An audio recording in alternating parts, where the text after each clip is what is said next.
discovered an interesting concept with forward time traveling, and I forgot it. Like, okay, so in the past I said you wouldn't be able to make any changes, but you could control your actions. I know it's a stretch, whatever. In the future, they'll always be your first choices. Like, so you're altering constantly, or creating constantly, I guess. Depends on how you look at it.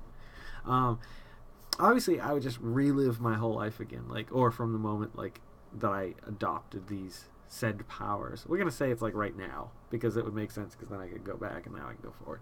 And so, going forward, obviously, I would relive my life. And then we're gonna say at the point of death, you then get control of those powers again. I don't know. So it's hard to talk about the future that hasn't happened. I mean, I would certainly want to experience, the next 100 years at least, maybe more, but at least the next 100 years. I'd like to see where the climate is, where the economy is, who the world powers are. Has there been like an apocalypse? All these crazy things. Like, I think over the next 100 years, a lot of things will happen that we always envisioned happening by the time we were the age of 39 and 80 some odd days, whatever it is, 90 some odd days. And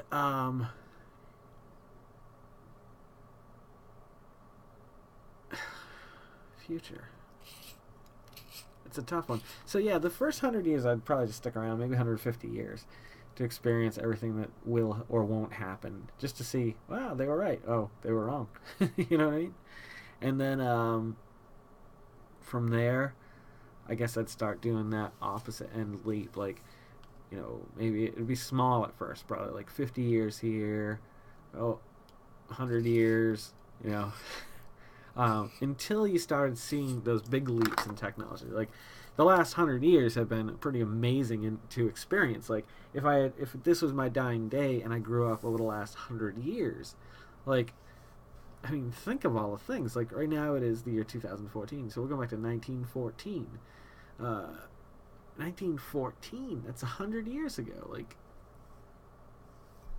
so I think about a 100-year leap now, based on the technology we have.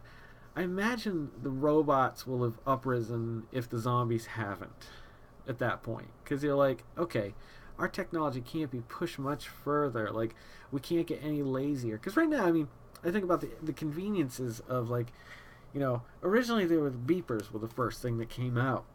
I don't know how many of you remember beepers, but you could text a message, like a short message, I can't remember.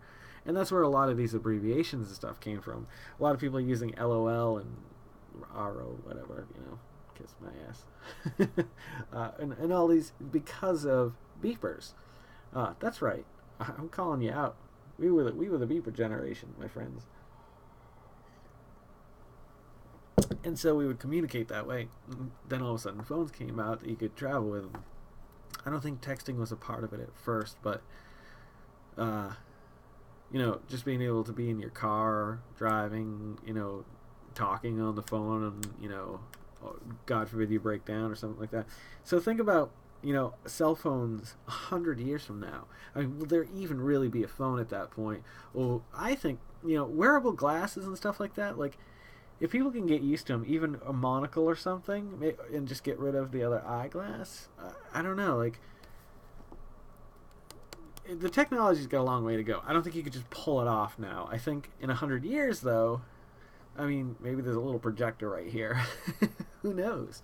So those are the bigger leaps I'm talking about. Like, I would definitely hang around for like 10 years experiencing those changes, and then move on maybe 1,000 years or 250 years or something. You know what I mean?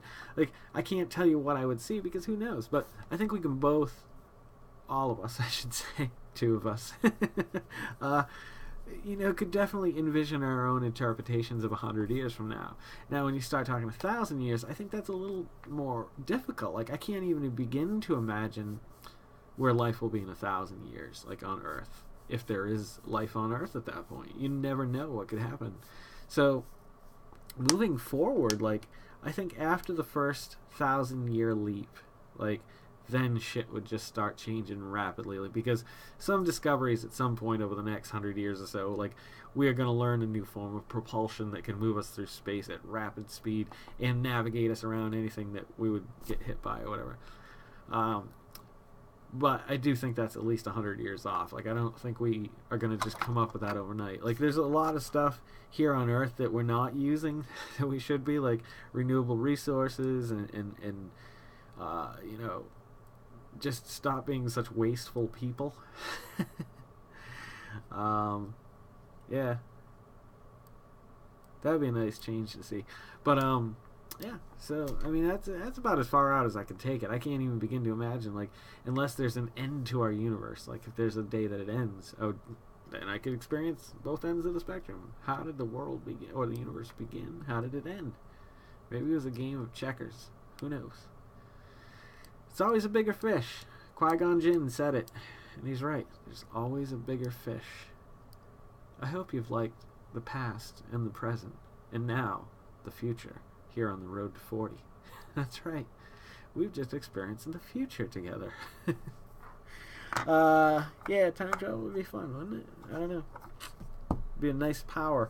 Problem is, I mean, like, it's those conditions that come in. That my ideal situation you just heard, but what if you take out some of those conditions, like you could be killed in the past, or like then I'd be very cautious. I wouldn't go back to the time of the dinosaurs, and I certainly wouldn't go back to the birth of the universe. See how conditions just change, like the whole, like, you know, it's like there's billions of grains of sand, like in a handful or something, you know what I mean? Like, every possibility is so, it's just so endless. Like, any combination of an events happening here, there, anywhere. I don't know. It's the future, man. So yeah, thanks for checking out my What If Wednesday videos. I hope you love them. If you are loving them, then let me know down below. Should I keep doing what ifs? I like them. They were my favorite day of the week. As you've seen, I've kind of thrown out the whole process. Like, I've had stuff to talk about, or I haven't been recording.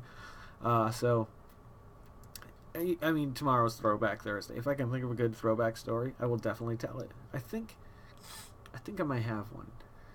I was thinking about it today. It might not be the best of videos. Like, it might not be thrilling for people to hear about, but maybe we'll go with, I don't know. We'll see.